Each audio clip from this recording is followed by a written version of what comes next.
You're listening to In the Mix, the Great British Bake Off podcast. My name is Greer, and this week I'm joined by JP to discuss biscuits. Hey, JP. Yes, it's the best topic ever, isn't it? I love a biscuit. I know, how is our job discussing biscuits? I don't understand how one day every year we have to discuss biscuits.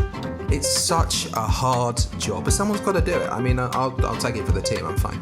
Exactly. It's much easier than sitting in an office, pretending to care about people's weekends, you know, things like that. What did you do at the weekend? I don't care, I just want to talk biscuits. Exactly. That was me when I worked in an office. Please stop telling me about your children. I just ate a good Twix and let me tell you about it.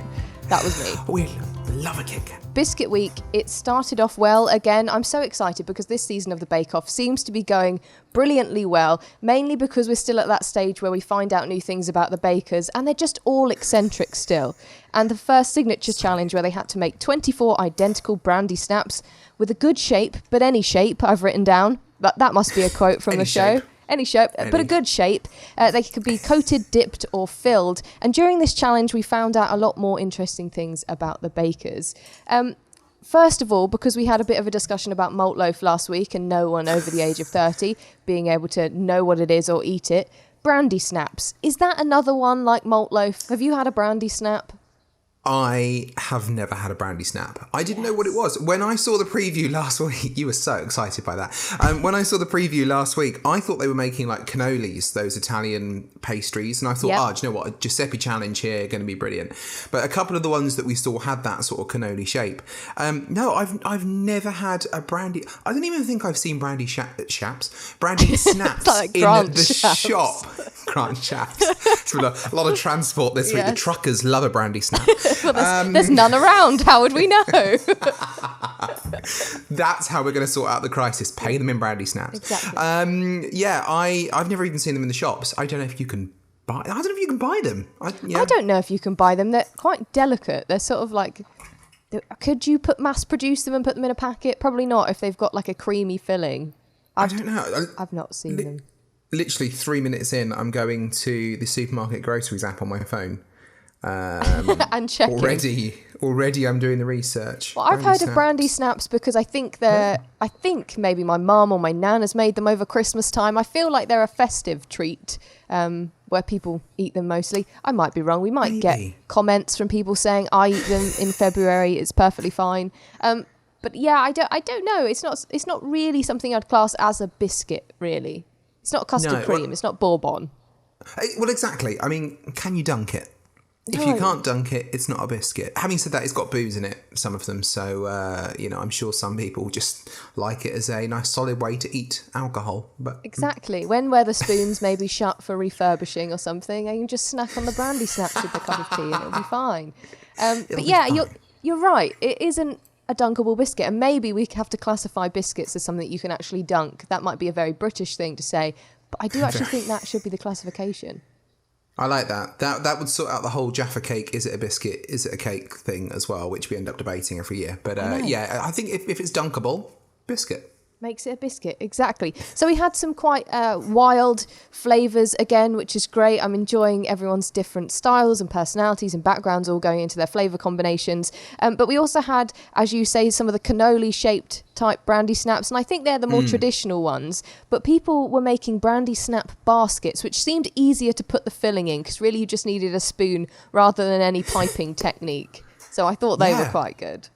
It was genius. And with the thing as well of them, wanting them to be uniform, I was sitting there last night. I think Lizzy's ones were one of the ones with the baskets. And I thought, actually, you can't make them uniform, really. Whereas the cannoli ones, they need to be perfect in the right sort of circumference, let's use fancy words, diameter, whatever, and those sorts of things.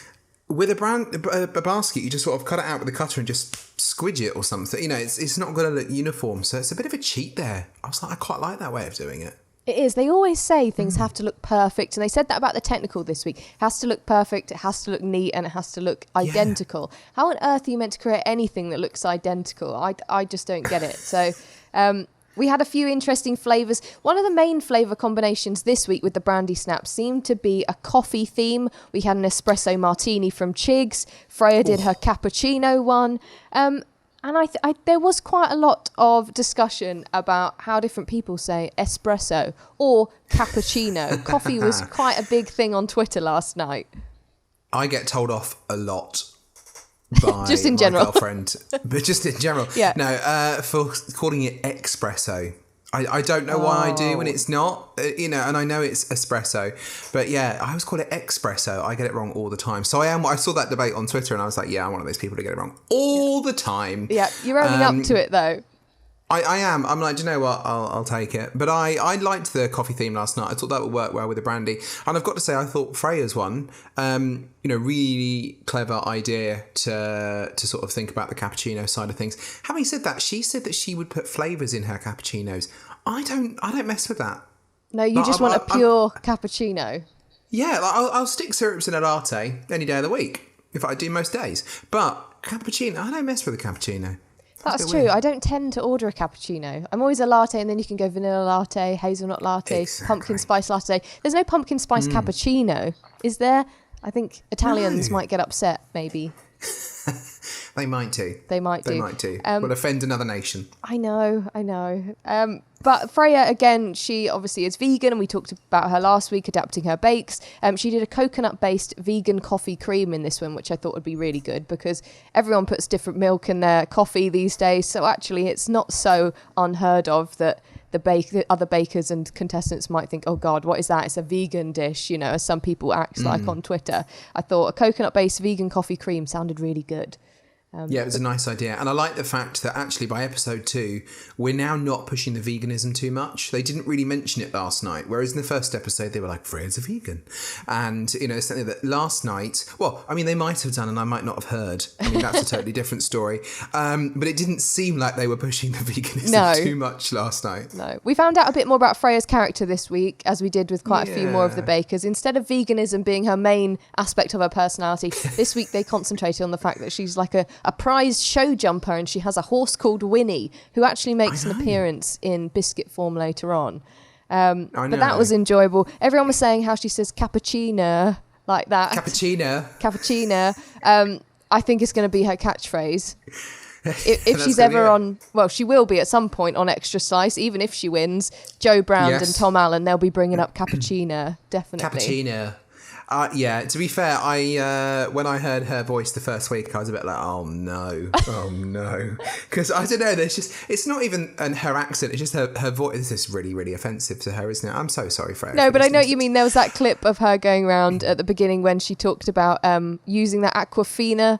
And she basically said to Prue, like, oh, it is a bit of a faff, isn't it? But she was so like, kind of, very different to how Prue speaks. Wind up. It's like, come on. She's so laid back. Yeah, they all are. They're quite a laid back bunch, some of them. They are. They're lovely this year. I know. Jerzino's quite laid back. Giuseppe is. Jürgen, he's just so clear in what he's doing all the time. So they're all kind of like, they're not showing that the pressure is getting to them just yet. No. And it's week 2. It might come in, but they're doing well so far.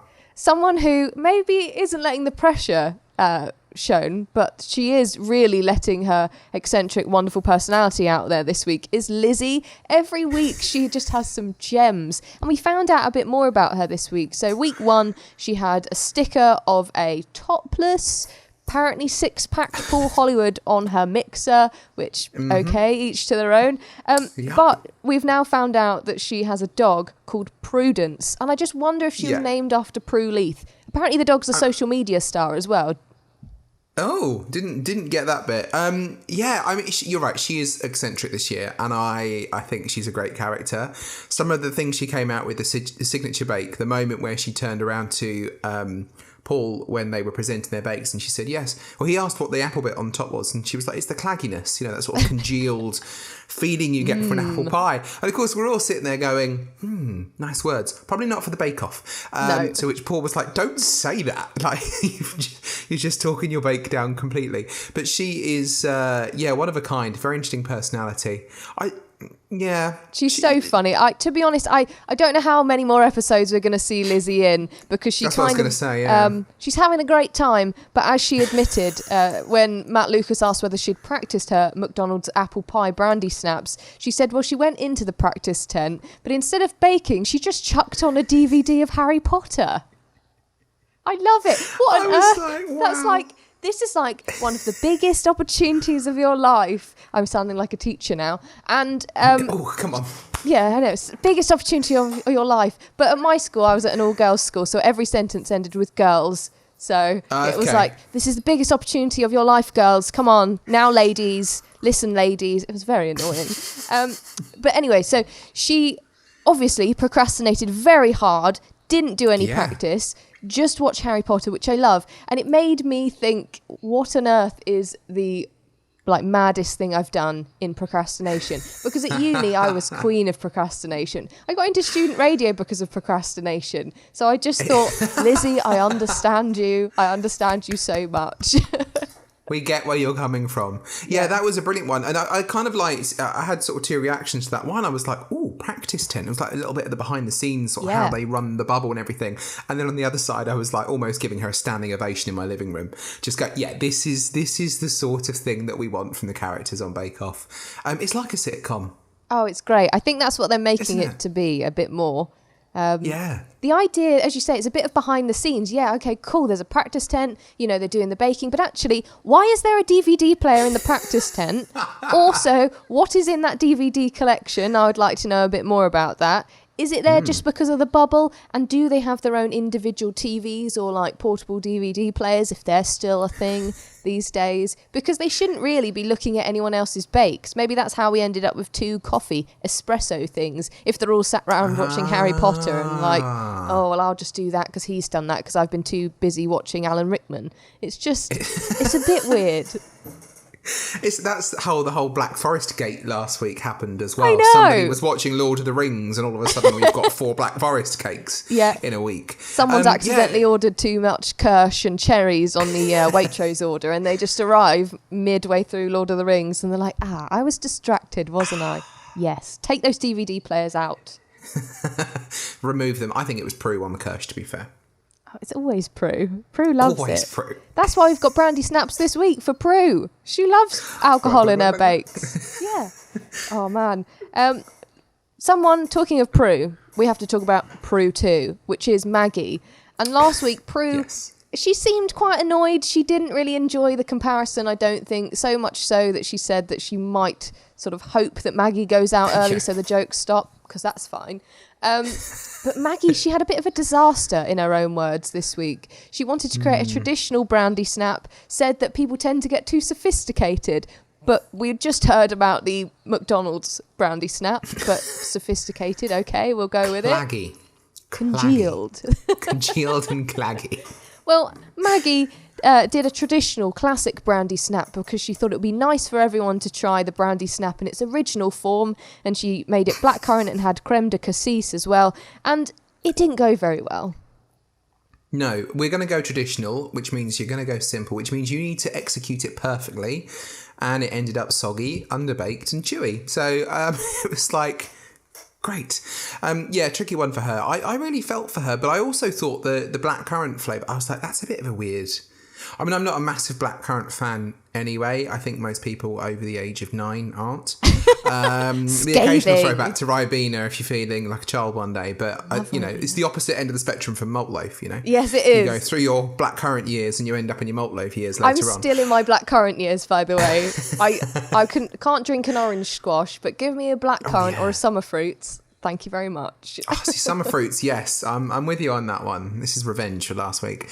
But yeah, I thought it was a very strange combination to have blackcurrant and brandy together. I don't know. But it didn't really work out for her anyway, which is a real shame. You're right. She would have had to have made it perfect, I think, if she was just going to stick to the traditional brandy snaps. It had to be amazing, like the best brandy snap Prue has ever eaten. But I imagine Prue is a regular consumer of brandy snap when she's not eating malt loaf or pond puddings. And it didn't really work out. You're going to bring those up every episode. I thought that. It came into my mind and I was like, shall this be a thing this season? I just won't stop talking about pond puddings. It's the weekly Sussex pond pudding moment, everybody.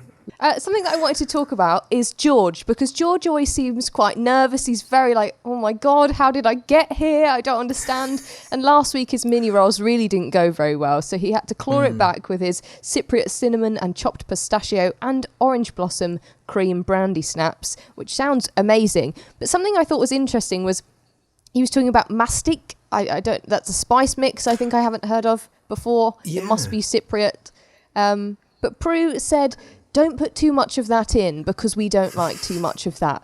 But then that gave an interesting question. Like if he was creating quite a traditional Cypriot bake, or this is what you put in to make it taste exactly the same, is George having to adapt his bake purely for Prue and Paul's taste? And then I thought, how far do the bakers, how much have they watched? Do they know whether Prue and Paul like a certain thing? Are they then just adapting it to try and get further along by catering to their own tastes? Cynicism. That's a good point. Yeah, it's a good point, that one. And actually, I like that because once again, we've now seen them insult a whole cuisine. It's just offensive at all ways, this show. No, I thought that was a really interesting point because I think they are going to have to do that in some way because they are sort of getting Paul and Prue to judge them. And there are certain things. There's something else in the episode that somebody meant. Noel was saying about ginger at one point, and he was like, Paul loves ginger, and you think, put more in then. Exactly. You sort of wonder about that. And we sort of joke about the fact that everyone puts booze in because Prue loves the booze, and Mary Berry did back in the day. It's something about the female judge on Bake Off. So people do definitely play up to that a little bit. But yeah, you think considering that was like a patriotic bake and a national bake, and George wanted it to be traditional, I thought it was really strange that they made that comment, and I wondered if he changed it. As it was, they said it was excellent taste at the end, but once again, 2 weeks in a row, it looked an absolute mess. I know, George doesn't have sort of the presentation, I guess, of some of the others, bless him, but his flavours were good, and he really held on to that comment of Prue saying it looks sensational. He said it about 3 times or something after. I think he's always going to remember that Prue said one of his bakes was sensational. Why not? Yeah, he's having a great time.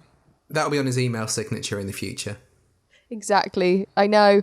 And I think probably one of the most memorable people so far of the Bake Off has to be Jürgen. We haven't spoken about him yet, but his sort of physics engineering background is really coming out in bakes and in moments where I never thought it would.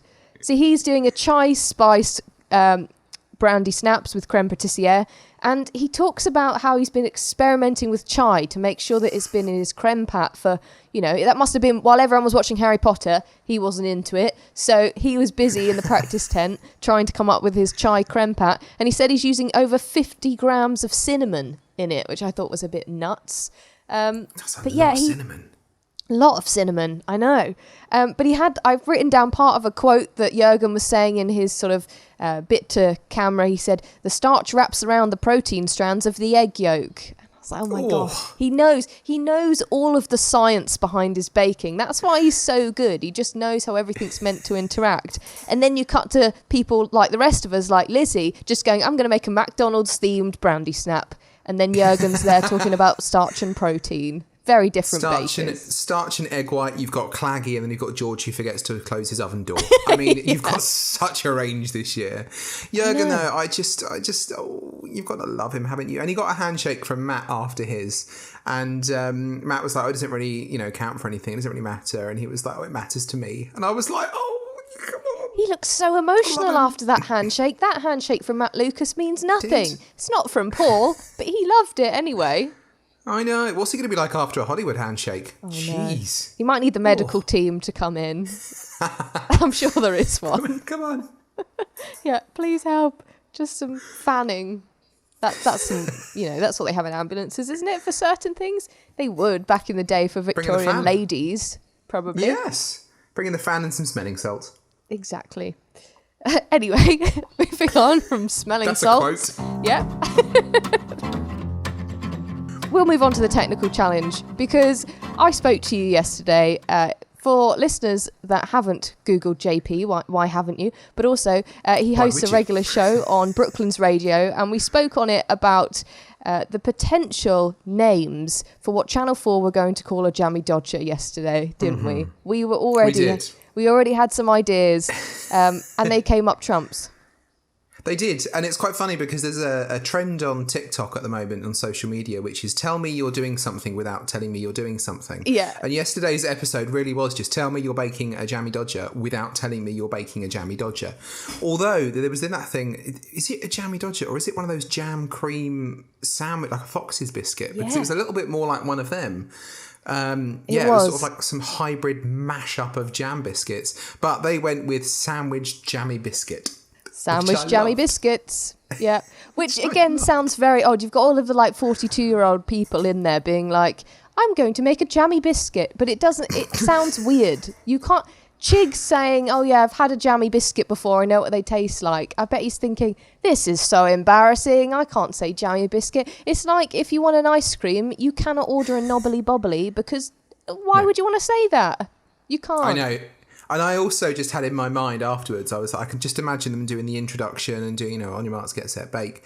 And then they stop it, and then the producers come in and go, right, everybody, before we start baking this one, a couple of things. As you heard, they've called it a sandwich jammy biscuit. We have to go with that. You can't call it a jammy dodger, a jam cream, this massive list of things.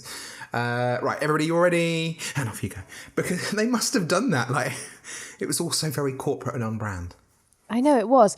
So I decided to have a little look online about jammy dodgers. I know, because come on, what else am I going to do? This is very on brand for me. I googled jammy dodgers because you're right, they were a bit different what they were making on there. And I found out a few facts about jammy dodgers.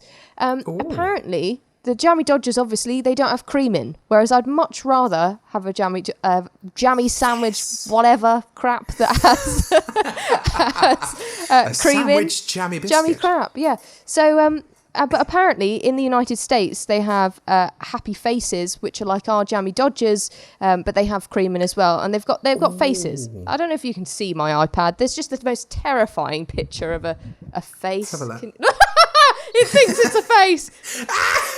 Oh my god! Sorry, that will haunt you all. That. I think. I'm terrified. Oh, I wish I'd got a photo of that. Oh, I'll send you it. I'll send you a clip of that. This is so weird. This is what the green screen does. It's just cut out a happy jammy face. Oh God! Sorry, everyone. Stuff for nightmares. But okay, we'll stick to our non-cream based jammy dodgers. But they have, if we must, if we don't want to look like that, we don't want to have that. That's terrifying. But something I didn't realise is that jammy dodgers are considered a children's biscuit. I didn't realise those classifications. Biscuit? Yeah. They said on the Wikipedia page, jammy dodgers, despite being a children's biscuit, and then it listed a stat about how many adults consume jammy dodgers in a year or something. But yeah, I was very surprised that there are anything out there that's a children's biscuit. Maybe Cadbury's Animals. That's the only thing I could think. But I suppose you could argue a party ring, maybe. Yeah, or just anyone that's having a party. I quite like a party ring, to be fair. But I argue that. I might even go to Wikipedia and change that and take it away again, because that is just wrong. It is wrong. Child's biscuit. Do it. And then my second fact about jammy dodgers. Did you know they're actually named after Roger the Dodger from the Beano? No way. I was a big Beano fan as a kid. I was a Beano fan. Yeah, absolutely. Which is really weird. I don't know why. I guess because they wanted to appeal to children. So they called him a jammy dodger. Well, it is a children's biscuit. I don't know if you know that. But well, apparently it is a children's biscuit. Yeah. And then the last one, which I don't think I'm very happy about, to be honest, but they've released lots of different flavours of a jammy dodger. And I think originally jammy dodgers are actually raspberry, which is like the king of all fruits. But there's loads of different flavours that they've tried. Lemon, toffee, orange, chocolate, Vimto, gooey apple, and berry blast. I think you'll find it was congealed apple. Congealed apple. Congealed apple. Lizzy's special edition. Yeah, they sound awful. Lemon, no. Toffee? Toffee could be all right. I quite like a toffee biscuit. Would they be calling it toffee? Would it be lemon dodger, toffee dodger, gooey apple dodger? It's just... Sorry, the Vimto one, however, wrong. Well, you don't like Ribena, so you definitely don't like Vimto. It's just, that's wrong. That's wrong. I'm blaming that company. I've got to admit, I tweeted yesterday about jammy dodgers and therefore ended up on Wikipedia trying to find out the company that make them. I was like, who? Because I thought it was a McVitie's thing. No, Burton's Biscuits, apparently. Yeah, I know. There you go. So there'll be a run on jammy dodgers again this week. If you went out last week and bought Serene malt loaf, I judge you so much. But if you go out this week and buy jammy dodgers, then we can be friends again. You know, if you're wondering. I was in isolation, so it was fine. Well, that leads me on to the question which you guessed I was going to ask at the beginning, or just before we even came on to this. Were there any jammy dodger adverts this week? Because there was a Serene malt loaf one mid-show last year. Was there a jam sandwich jammy biscuit advert? I don't believe there was. I didn't see a Jammy Dodgers one. I hoped there would be, but there wasn't this week. Jammy Dodger, obviously, or what do you say, Burton's or Biscuit Company or whatever? Burton's Biscuit. Well, they obviously are very happy with their sales at the moment, so they didn't need to advertise in Bake Off. But we do get a lot of ads. Lots of people are complaining about the ads, which, okay, yes, they've stuck another ad break in. My take on it is it's better than having that all the time, or even more if we lived in America, because literally that's what American TV is. Oh, it's every 5 minutes. Yeah, but then also it is, as we said last week, one of the only shows that people are going to be watching live on TV, so they will watch the ads. So the TV industry has been absolutely wiped, over the last couple of years. Let them make some money back so they can start making some more programs for us that are a bit more entertaining than some of the dating shows that they've got on at the minute. Come on. So yeah, let's be honest. Some more top quality programming, please. Yeah, it's more about cakes. Yes. Well, that's the thing. We always start it later here. So 8:20, we usually start Bake Off on a Tuesday, so we can fast forward through the adverts. But if not, then that's the good time to go and get biscuits. So we had cookies last night, Biscuit Week, eating fruit and oat cookie today. That's the best thing about Bake Off in the breaks. You need to pace yourself, go and get a biscuit, a couple of steps if you've got a Fitbit, and make the most of the ad breaks. Exactly. Amanda made a good point during the technical challenge. She says, who makes biscuits you can buy in the shop? You can get them for 11p, can't you? Which is true. But we've already had the first challenge on Biscuit Week of Brandy Snaps, which arguably not a biscuit because you can't dunk them. And then Jammy Dodgers. No, you probably wouldn't make them at home. But can you dunk a Jammy Dodger?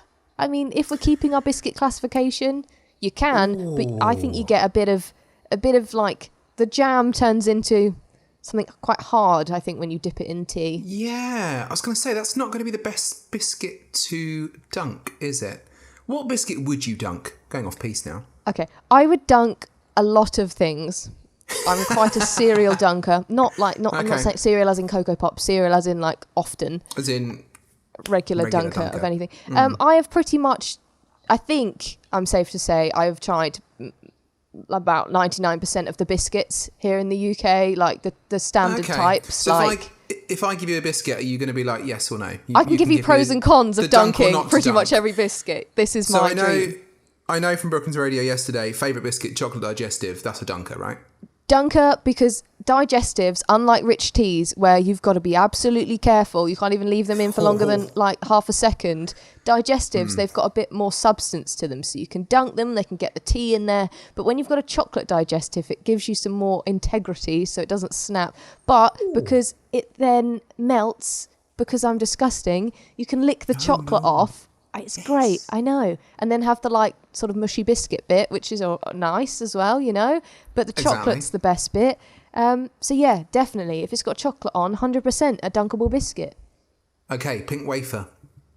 Ooh, pink wafers, they don't go into that nice mushy texture that you want from your dunked biscuit. They still have sort of some crunch in there. I like a pink wafer though, they're very sweet. I'm not usually a wafer fan. I'm not someone that likes when you go out and have an ice cream, I don't want it in a cone. I'm not interested in that. I'm a tub person. Yeah, I'm a tub person too. So I see. This is why we're friends.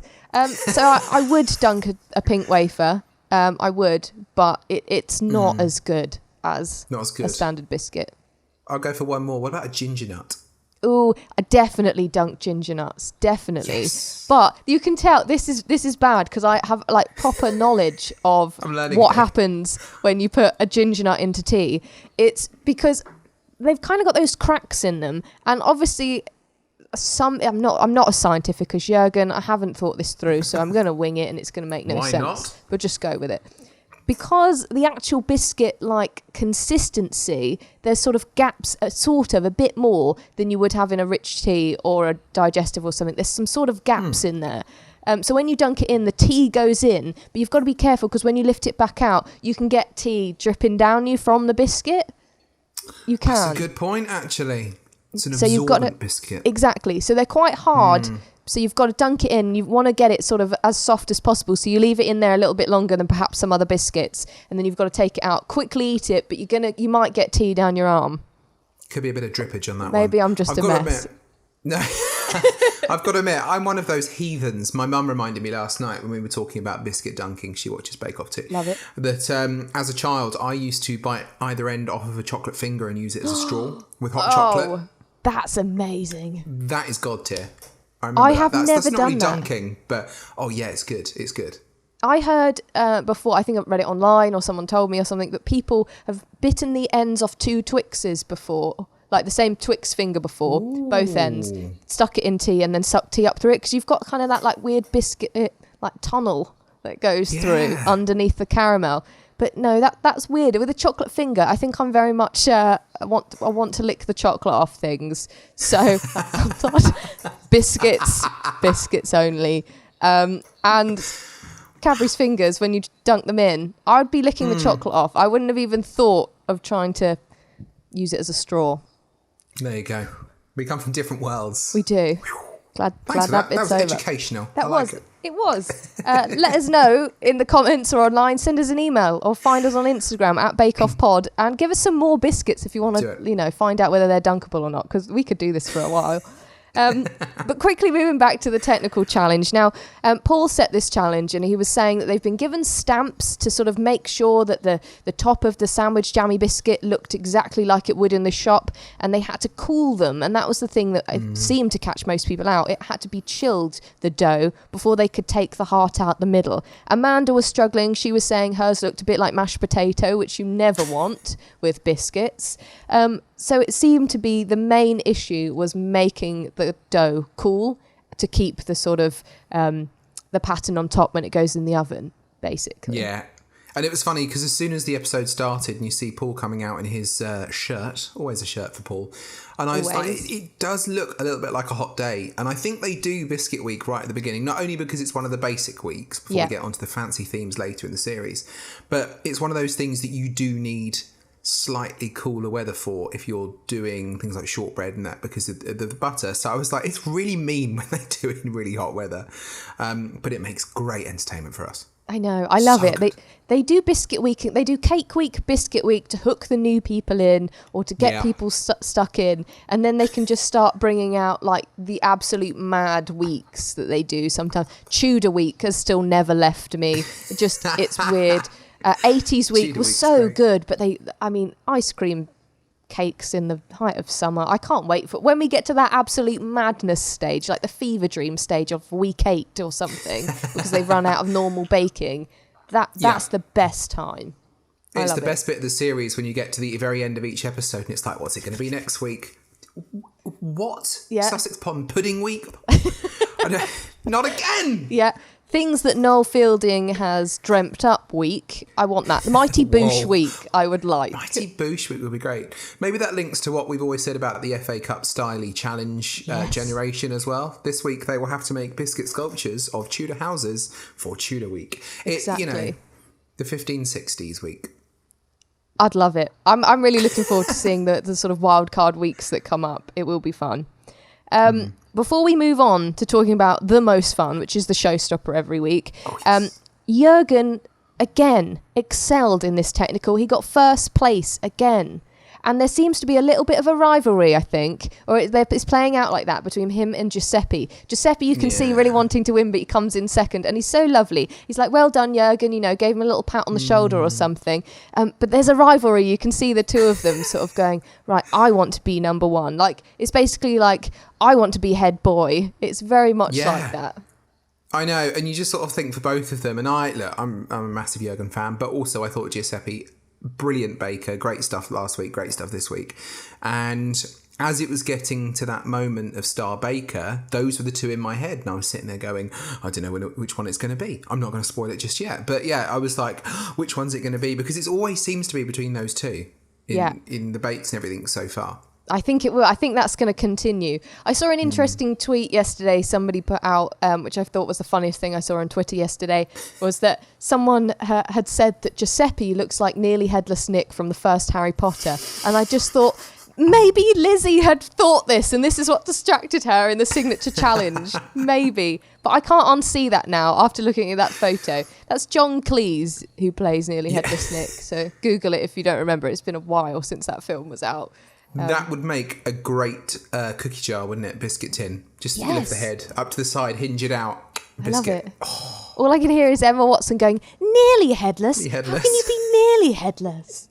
I think I used to say that all the time. I don't know. Very odd childhood. When are we going to have Harry Potter week this year?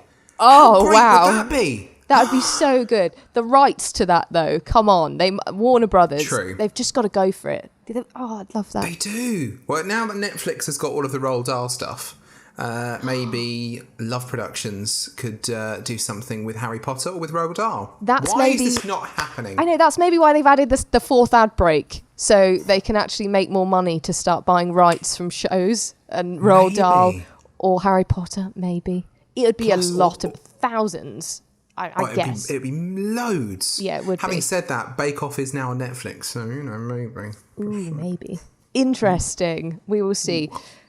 Last place from the technical was Rashika. She isn't someone necessarily that's shone through too much yet. Her signature, she was doing coffee and Irish cream, so she was another coffee person. So she hasn't really stood out, really. She's sort of quietly been getting on with it, but it looked like that her jammy sandwich biscuits needed longer in the oven. They didn't really have any definition because she didn't use the cutter in the right way or anything. So maybe she's going to get a bit noticed, but sadly for being nearer the bottom. I know, she's one of those middle of the road ones. I was messaging some friends last night watching Bake Off, and of course I know who they all are because we do the podcast, and I have to know who they all are.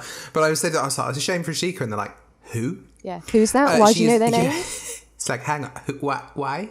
What, who? So, Rashika is one of those that I think will be quite middle of the road. But then you tend to get a couple of people like that during the series who then, if they get through to the sort of midway point, either then shine or absolutely crash and burn. So, here's hoping. It'll be really fun. Talking about crashing and burning, we've got to talk about the Showstopper challenge this week, which was to create a 3D biscuit replica of your favourite childhood toy. And it had to include, if that wasn't enough, an interactive element. And they had the very long time of 4 hours to bake it. Now, I always love that bit as well. Like, how long are they going to give them for this? 4 hours? Just give them a day. Yeah. Jeez. A week to make this. They've got to build an entire landmark out of biscuit. You get a week. Stonehenge. I know, that would be very easy. That would be good. It would be good. That's a good one. So they were all creating their favourite childhood toys.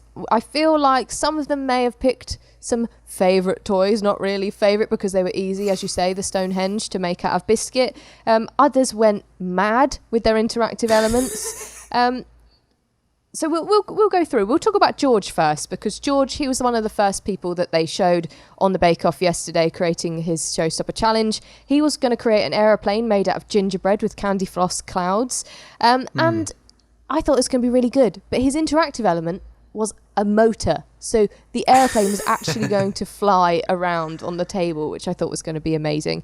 And George, as we know, he doesn't tend to have the best artistic ability, so he got the motor working and it looked great. But I don't know if you really wanted that plane to be flying around and making a spectacle of itself, really. I know, it went from, oh no, the motor's not working, it's sort of just juddering around a little bit, to it sort of swinging it manically around the tent. And I was like, Yeah. And the thing is for him as well, he, for me, was sort of in the danger zone. He came 8th in the technical. His Brandy Snaps looked an absolute mess, even though they tasted great. So I thought, actually, for him, he's sort of, on the bubble a little bit here. And yeah, when it came out with the plane, I was like, It's not the neatest thing in the world, but hurl it around the tent everywhere. And it's fine. Yeah, it's like, whoa, hey, you can't even see it. I know. It was very ceiling fan. It was an interesting one. But his interactive element was good. Well, was it interactive? It was just doing its thing anyway. But okay, it was impressive. Yeah. It was all right. Yeah. We had Chigs doing his snooker table, and Rashika, she did pinball. And Giuseppe, he had a reversey board game. So these like sort of board type games. They were all right. I thought a board game is probably the safest bet. You could probably do snakes and ladders or drafts or something out of Biscuit, and it seems to go sort of okay. But then someone that didn't go safe was Jürgen, because he's just too cool. Jürgen and his abilities to build anything out of anything came up trumps. He created a windmill, and it was the tallest in the tent for this challenge. He had tweeled sails and a spiced Scandinavian gingerbread. Jürgen, I love him. It looked amazing.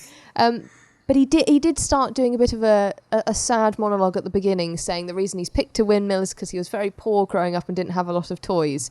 Now, yes, okay, that's very sad. Is that true? Or did he just have this windmill design that he absolutely wanted to create to show off? And it was a tiny violin moment, wasn't it? It was like, yeah. And I have to admit here, I was a little bit disappointed because it was great. Don't get me wrong; it looked amazing. And it worked, and it spun, and this, that, and the other. But it looked a little bit plain.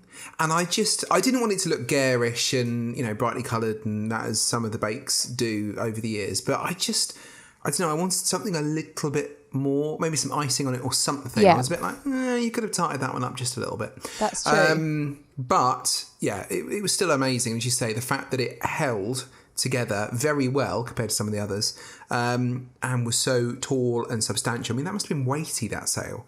I thought it was a really, really good bake. I think it was good. I think with this challenge, that's something quite different about this Showstopper from some of the other ones, is actually it wasn't really a baking challenge. It wasn't really a biscuit challenge, because they had all said, oh, well, we need to make a sculpture, so we're going to use gingerbread. Pretty much everyone. And so it was really a structure test. Can you build a structure? Can you make it do something, rather than this flavour's really good, this different type of biscuit was really good, your baking was excellent. Obviously they didn't want terrible gingerbread, but it was all about sort of the structure, it seemed. But you're right, Jürgen, he went quite sort of, I don't want to say traditional, but making a windmill out of biscuit isn't traditional. It was just very kind of like a classic design. It was very pleasant. It wasn't the aeroplane going around on the ceiling fan with, bright red icing on, which I loved, and it was hilarious. But Jürgen, you could see that as like a centerpiece in a very sort of formal setting. Politicians meeting up in Holland to discuss climate change or something. There was the windmill. You could see that as the centerpiece. Exactly. So it was good, but I can see what you mean about it not being as much of a showstopper, maybe, as it could have been. Yeah, and I think things like, you think about traditional gingerbread houses and stuff that come from Germany and everything, they're always decorated with little sweets and icing and everything. And I thought, conversely with that, Giuseppe, I was really interested with, because he went for the board game. And of course, we've had biscuit board games before, back in the day. But what I liked about that is the fact that, yes, he went for gingerbread, but also he went with some other biscuits for the counters, the chocolate and the vanilla. And I was like, that, for a biscuit week, that's more of what I wanted, instead of just, here's a massive hunk of gingerbread that I've sculpted and made somehow interactive. So I really liked his. I think was my favourite, or one of my favourites, because he just went a little bit different with it, and went for other different types of biscuits, I suppose. Yeah, he did. He had some chocolate orange biscuits in there filled with a ganache. So he actually was showing off more baking skill than Jürgen in this. Even though Jürgen is being heralded as the favourite out of the two, I think. I don't know if that's just because Britain are still bitter about the Eurovision or something. But Giuseppe, his was really good. So somebody else's who did a little bit of the sort of spinning the childhood, oh, we didn't really do a lot because it was after the war story, just to make maybe an easier scene, was Maggie. She did sort of stick to her, oh, everyone's going a bit crazy with their flavours and everything, and I'm going to create mine, and it's going to be very traditional and very, so she created a beach scene, which looked great, and it was gingerbread beach huts, and they had a surfer there, but it wasn't interactive, and it wasn't a toy. No. Now, considering Tom went home last week for not hitting the brief, yeah, I was sort of surprised that they weren't harsher to her. And I was kind of disappointed with her because I thought it could have been great. Literally, she said that her toy was a surfboard. There was one biscuit, which was the surfboard. That was it. Yeah. And she totally missed the brief on that. So it wasn't, as you said, and I was thinking about it a minute ago, I was like, oh, crumb, was it interactive? And I forgot about it. It wasn't even interactive. No. So she totally missed it. It looked good, and so the beach huts were great, and, she made some good gingerbread, but yeah, totally not the brief, and got away with it where Tom didn't last week, which I thought was a bit odd. Exactly. I don't know if it was something about Maggie's character, being sort of the sweet older lady, even though she's literally not old in the slightest, because there was videos and pictures of her up mountains in the snow in her camper van and everything. So it's not the she's a bit old card, nothing like that. It was interesting because she said something like, oh, we didn't have a lot of toys growing up because it was post-war, which, okay, that's true. And when she was quizzed on it by Paul, because they did say, well, it's not really a toy, is it? A beach scene, because he said maybe do a bucket and spade. But she was like, oh, well, I couldn't really think of a favourite toy that I had. Well, it doesn't really need to be accurate, does it? Like, if your favourite toy was, I don't know, a Tamagotchi or something, back in the 90s, and you thought, I'm going to do that in Biscuit Week. Well, it's not really elaborate. Maybe you'd decide to do something a bit different, like Lego or whatever. You'd change it to make a good biscuit, surely.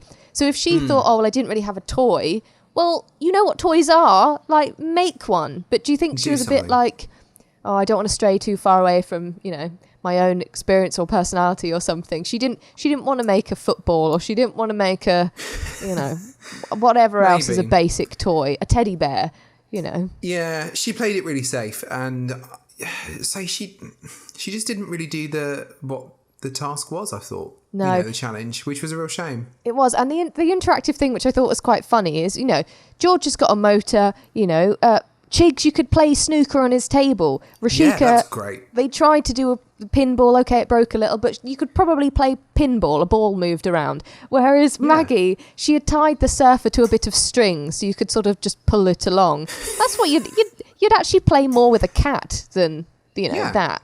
Just it's it's not very interactive. But there we go. So it wasn't her best week. I thought, she was someone to watch, really, from the first cake week. But this week, she let herself down a bit, I thought. Some of the others, we had Christelle, who I quite like. She's created a vanity play set with poppy seed biscuits and a sugar mirror. And it had over 50 parts to hers, different lipsticks and jewellery and everything, which I thought was quite good. I thought hers looked really good. And it was very, very different, actually, from everybody else's, I thought, in the tent. Genius. I thought it was such a good idea, and I really like Christelle because actually she's quite conscious of it. She's really trying hard, and she went up there and she was like, I don't really know what they're going to be like, and she was like, I'm quite anxious about it, and it looked brilliant. Like, it was such a good bake. I thought the mirror, using the isomalt for the mirror, I thought was a great idea, and just to pull it out and you've got everything in its little compartment, so well thought out. It needs to taste good as well, but it's gingerbread. Exactly. Everyone was gingerbread. So basically, okay, the gingerbread was fine as long as it wasn't burnt, I guess. But it had to look good. I thought she did so well for that one. She did well. I liked it.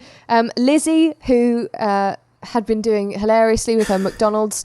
She also said, just going back to the McDonald's, that she feeds her dog McDonald's. The dog likes a Happy Meal, apparently. Don't know if that's a joke. Oh, I missed that. Or, Prudence, Weird. The dog, enjoys a Happy Meal. I'm going to have to find... a Happy Meal. It's exclusive. Yeah, I know. I'm going to have to find Prudence the dog on Instagram now, because they gave the Instagram the username on screen, so I'm going to have a look at it. But she created a chocolate and gingerbread toy truck with a paint palette, so it was sort of white, and then you could use the paint to paint the truck.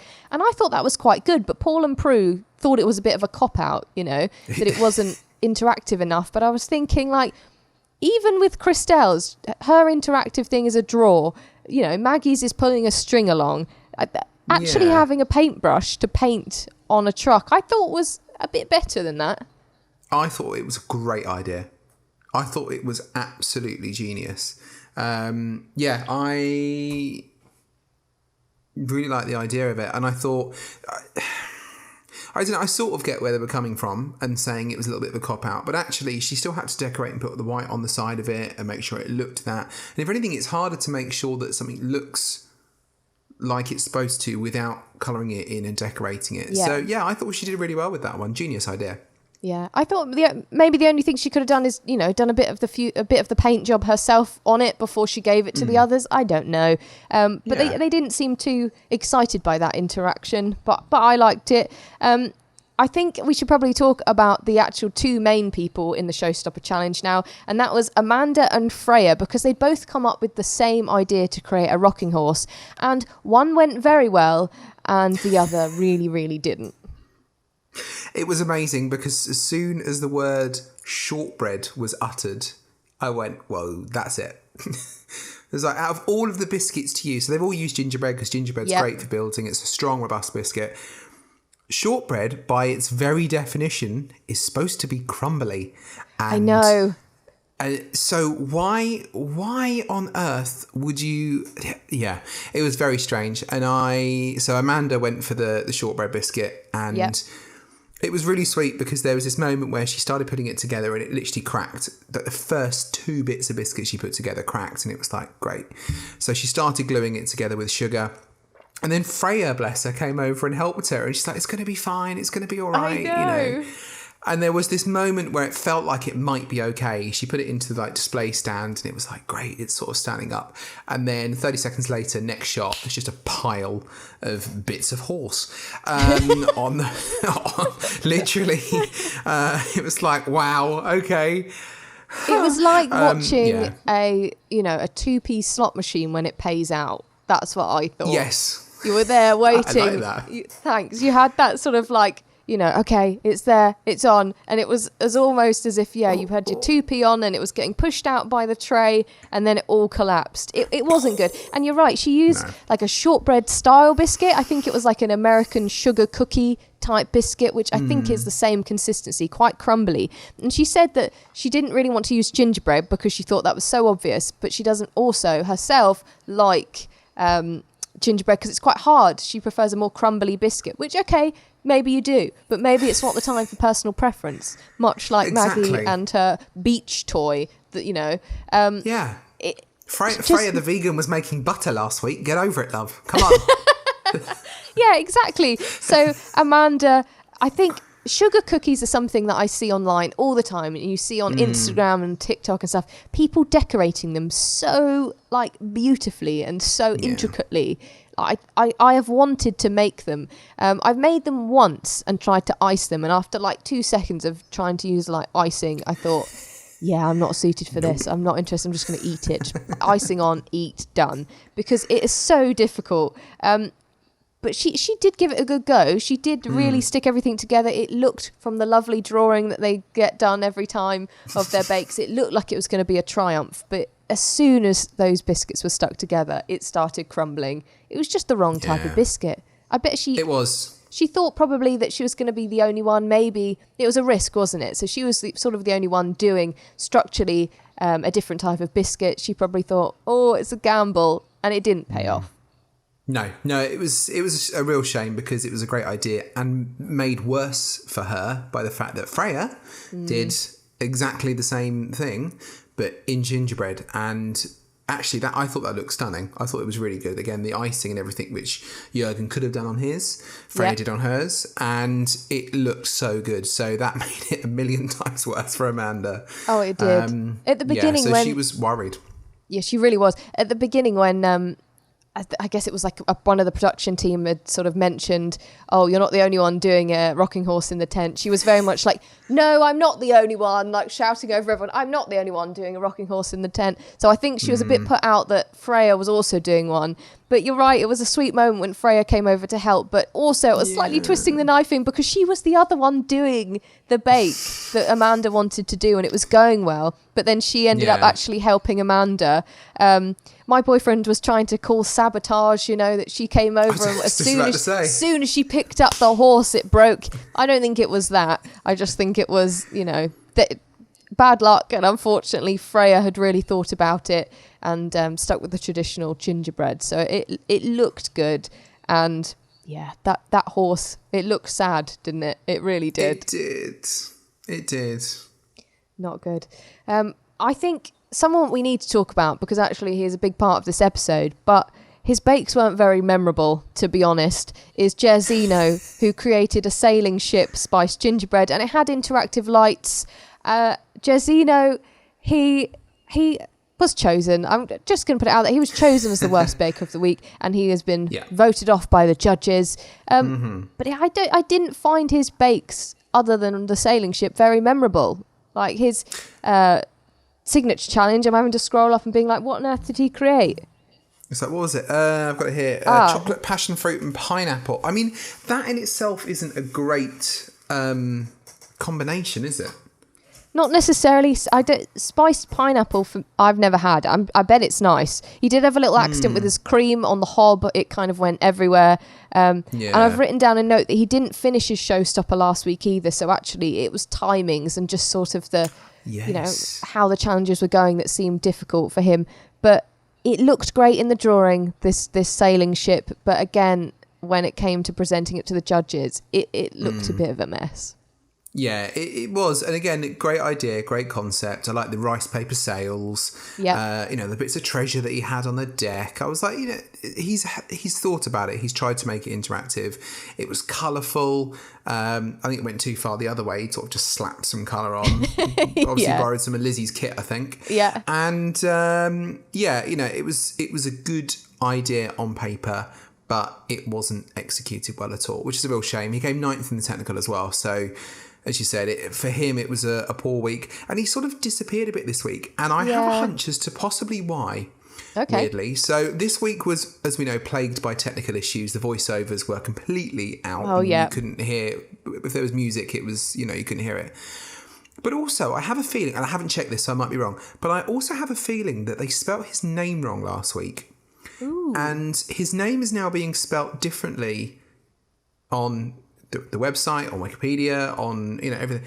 I think they spelled his name wrong last week, and that's why this week they just sort of brushed him under the carpet and got rid of him because they got his name wrong. I think. I'm going to double check. It may be that I've written it down wrong, but I think I copied it down when he was first introduced last week, and this week everything I've seen has got his name spelled differently on, including their social media. So I was like, this is a bit weird.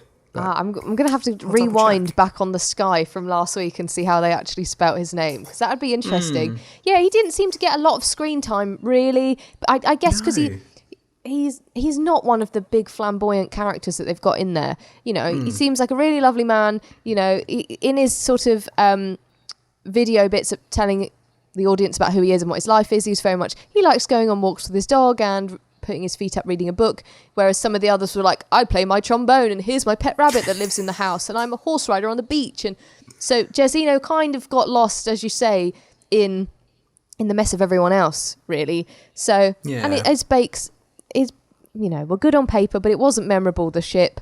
But I was actually surprised that he went out because he was sort of so quiet. Some of the other people who had quite bad weeks, Maggie, she didn't have a good week. She didn't follow the brief. The Brandy Snaps weren't good. So I thought she was, in the running to go. But I also thought Lizzy was in the running to go, and Amanda because of her falling horse. I was thinking sheep. Why sheep? Definitely falling horse. Sheep.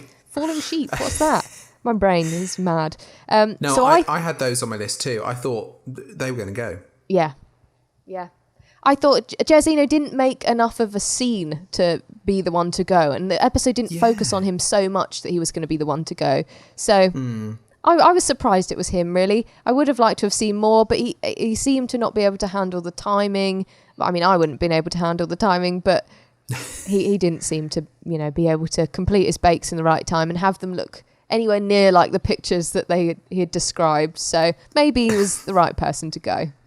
There's always that fun game of how much is the illustration at the beginning actually like their bake, and how much is it the illustrator's gone, let's make it look what it should look like in my mind, and we'll then see the absolute car crash that comes out at the end. I guess that's it. Yeah, that's it really, isn't it? That the illustrator has to actually go off the descriptions of what the bake's going to be like to show everyone, because he can't at the beginning show what the end result's going to be in his drawing, because then everyone will have seen it. So he's actually got to go what it should look like, which must be really hard. Maybe he's really into baking, so he can really visualize it. But if you're a brilliant illustrator and you're not so into baking yourself, you might think, oh, how on earth am I going to draw this when the ending cake actually did not resemble anything like it? Well, that's the thing. It's like, if you imagine, maybe they take a photograph of them at the end, because most of them do look quite similar. But if you just get a photograph of Amanda's, IKEA style horse. Yeah. What was that going to look like when it was? I don't know. That could have been the interactive nature. If she said it was a flat pack horse from IKEA, there you go. You've solved it. Amanda. Tweet Missed her. Opportunity. I know. Star Baker again this week is, no surprises, Jürgen, for his brilliant ability to create structures and things. Jürgen, I feel like because we're going to have bread week next week, maybe Jürgen's thing isn't bread. Maybe it's just been the sweet stuff, the cakes and the biscuits, because usually, people have favourites, don't they? People who are good in bread week are not necessarily good in cake week, and then you've got the other way around. So maybe we might see Jürgen struggle a bit, maybe. Because can he be this good, really? Straight out the gate? I think next week is going to be Giuseppe's week, because one word, focaccia.